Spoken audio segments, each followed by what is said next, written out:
Hello folks, it is me, I'm Biggie, and I am back, and this is Out of Context.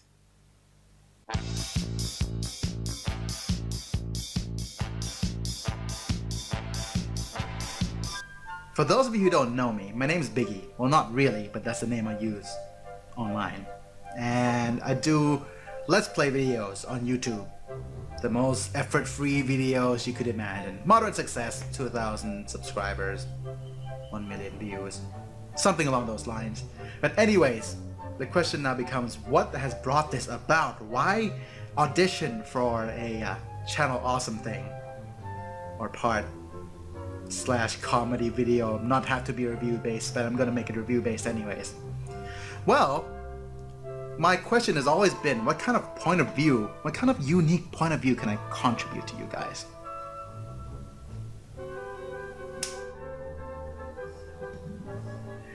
Well, my channel has always been about video games that weren't so popular or weren't doing very well in the US.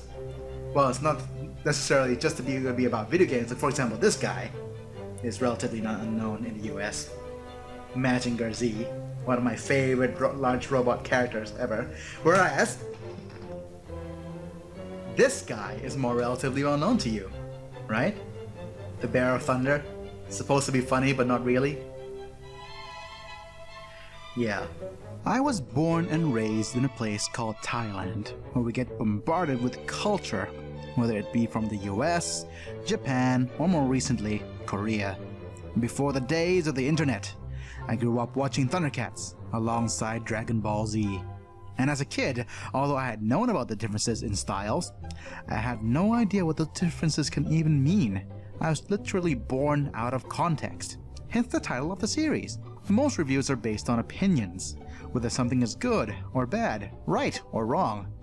The pitfall of this type of review is that it often is reviewed with the perspective of the reviewer in mind, and often fails to capture the big picture. In this show, I am out to prove that context is decisive.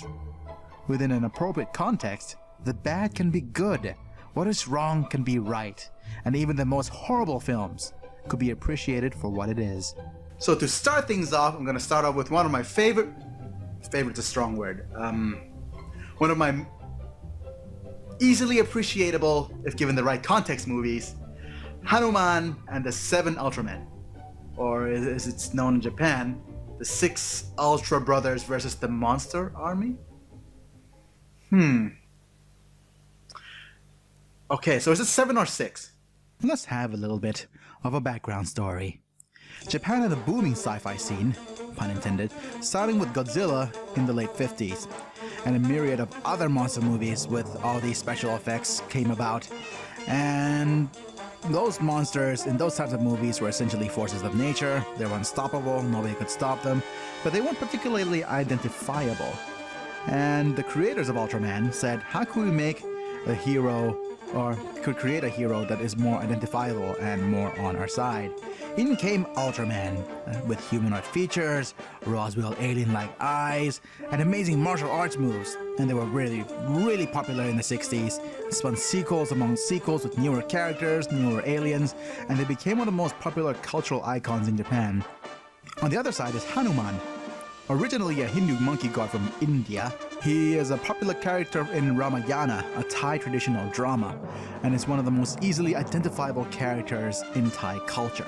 Hanuman can perform magical feats, such as growing to massive size, fly, shapeshift, and whatever Mary Sue powers the story calls for at a particular time. So, this is perfect for a Monster Mash type film like this one.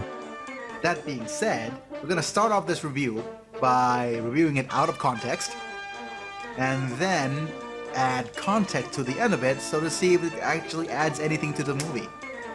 Or could make a horrible movie excellent, or appreciable, to say the least.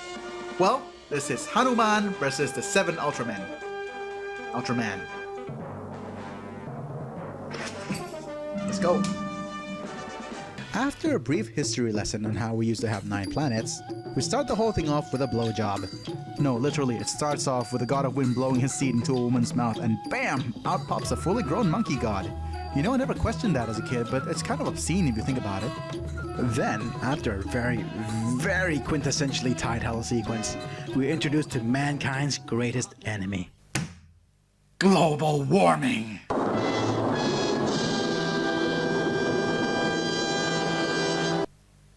Introduced to us via unfunny slapstick and men in women's bathing suits. Because we, would say us, import our humor from Britain.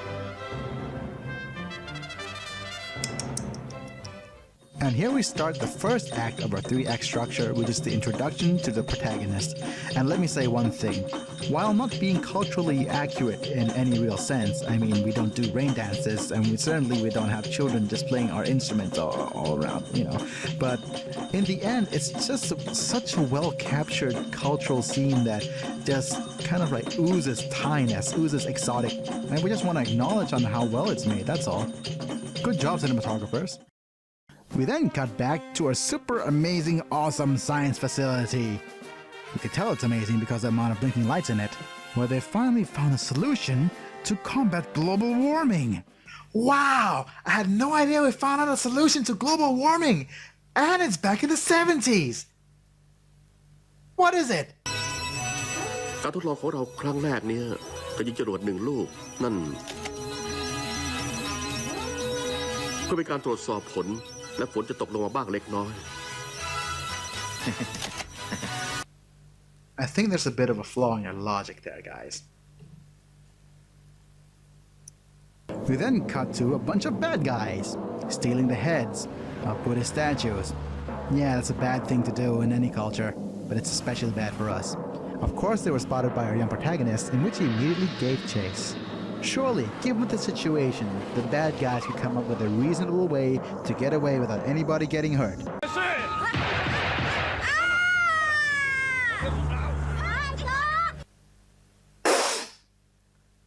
Or they could shoot the kid in the most gruesome way imaginable, have one of the saddest funerals imaginable with only children attending.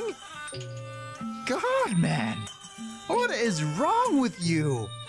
You could even see the children crying real tears. That's heart-wrenching.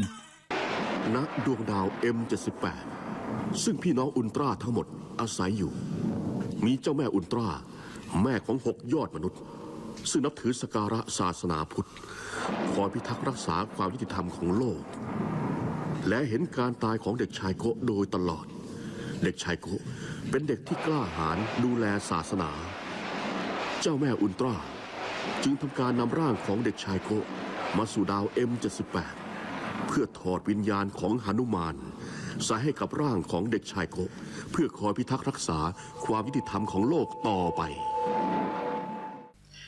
Look, I'm willing to suspend belief. Willing to suspend belief. To say that Mama Ultra is a devout Buddhist. I'm going to put that point aside because it's for the sake of the whole action sequence that's going to come a little bit later. But for now, I got to give the film credit where it's due. Ultramen are born by fusing their bodies with a body of a host human. So I guess this is regular procedure from the planet Ultra now, planet M78 or wherever it's hosted or wherever they're from. So moving on, I guess. With his newfound powers, the kid goes and flies off into the distance and chases after the robbers. The robbers, who are suitably freaked out, deals with this in a reasonable manner by emptying a full round of revolver shots at him, as well as several shotgun shots. Really? Is this necessary? Fortunately for the kid though, he is unharmed, and with a very cool transformation sequence, he turns into Hanuman the Monkey God. Yeah, at this point if I was the robber, I would have shat my oh my god, I shat my pants. Before we move on, there's actually one little thing about Hanuman you need to know. What separates Hanuman from all of the Ultraman and all the other monsters? He actually kills people. Yes, this film is actually also very, very violent. And I like that. Well, except for the kid getting killed part. But moving on! I mean, seriously, each of them die in the most horrific manner imaginable. One of them gets stomped on, the other one gets crushed by a coconut tree, and the other one gets crushed by Hanuman's bare hands. Without blood and all. Look at that. Look! You know, a family picture. I'm sorry, I just always wanted to do that. I'll move on. That being said, though, we then cut back to Hanuman saying goodbyes to his friends because he could never see them again because I don't know why. We resume the other story arc. Yes, we have another one of those.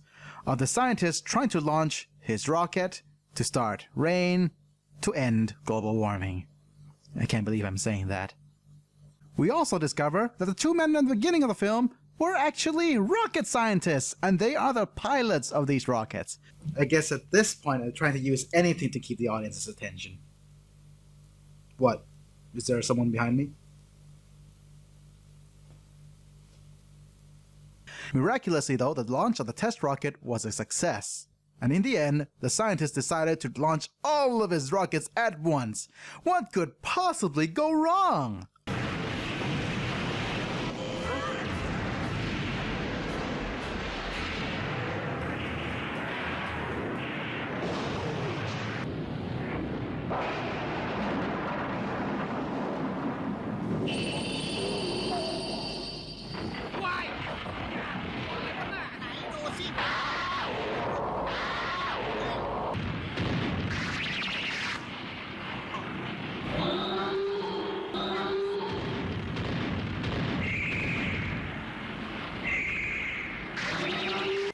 You know, there's only one real way to express my feelings right now.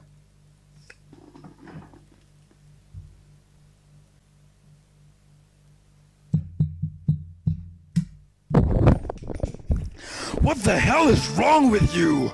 You and your monsters popping out of the ground from the middle of nowhere. It makes no scientific sense. Were they always there? Were they part of some mystical, magical beings from space? We don't know. Give us some context. Oh, yeah. All right. I'm done.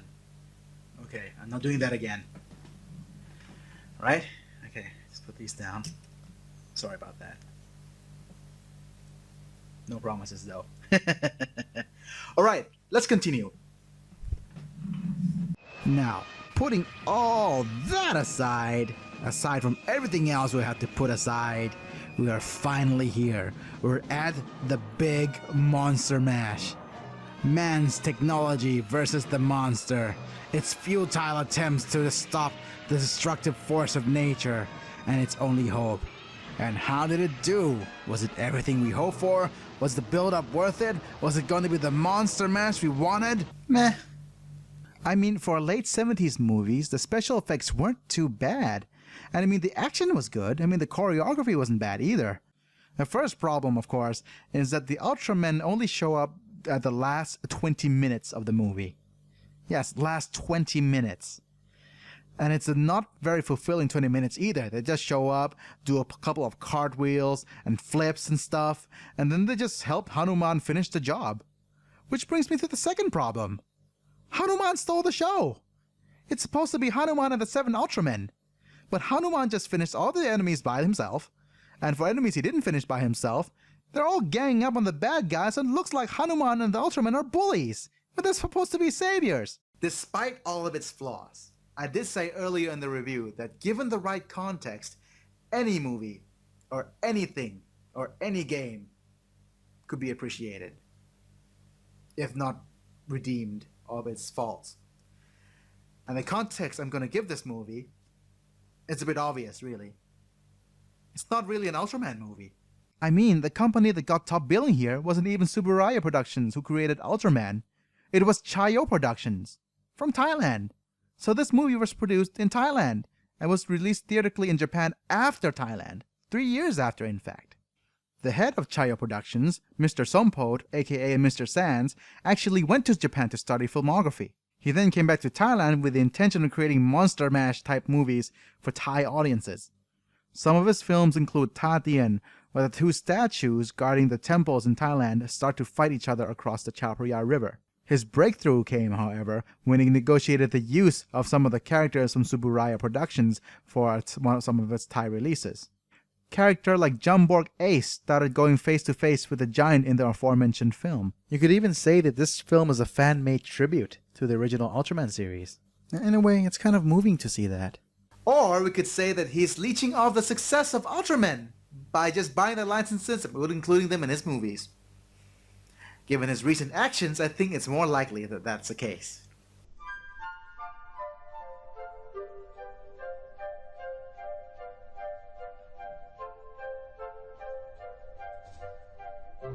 Either way, both of those are valid contexts.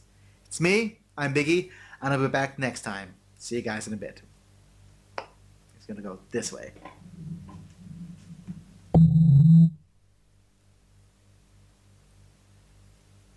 There's no more room here.